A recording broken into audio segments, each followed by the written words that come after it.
Bismillahirrahmanirrahim. Welcome to another exciting journey of learning mathematics with Book Time publication.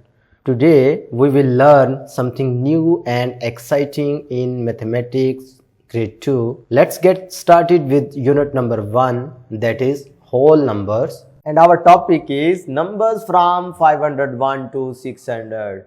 Read the numbers aloud from 501 to 600. तो प्यारे बच्चों, आज हम सीखेंगे 501 से लेकर 600 तक नंबर कैसे काउंट किए जाते हैं।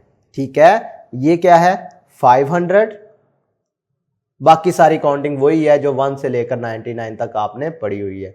सिंपल आपने उसके साथ इजाफा क्या करना है 500 का। 501, 502, 503, 504, 505, 506, 507, 508, 509, 510, 511 एंड सो ऑन। बात समझ आ रही है? अगर मैं इधर से स्टार्ट करूं क्या होगा 545, 546, 547। ये वही काउंटिंग है ना जो आपने पहले 1 से 99 तक पढ़ी हुई है। क्या फर्क आया? सिंपल इस 5 का आ रहा है तो इसको हमने क्या कह दिया 546, 547, 548, 549, 550। क्लियर है? अब मैं पूछता हूं कि ये वाला नंबर क्या है तो क्या बताएंगे आप 594। ये पूछूं तो 575, ये पूछूं तो 564, ये पूछूं तो 553।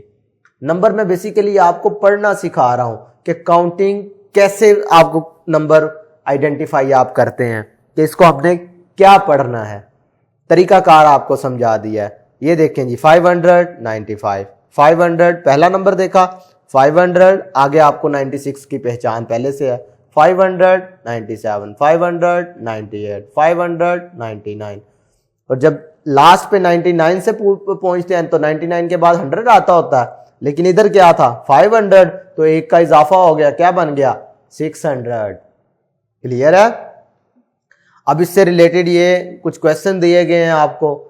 आपने करना क्या है, सिंपल उसी काउंटिंग जो आपने पढ़ी है अभी इधर आपने इसको कंप्लीट करना है। जैसा कि देखो 511 है तो क्या हो जाएगा 512, 513 और इसी तरीके से आपने ये दोनों क्वेश्चंस सॉल्व करने हैं। आज के लिए इतना ही। अल्लाह हाफिज।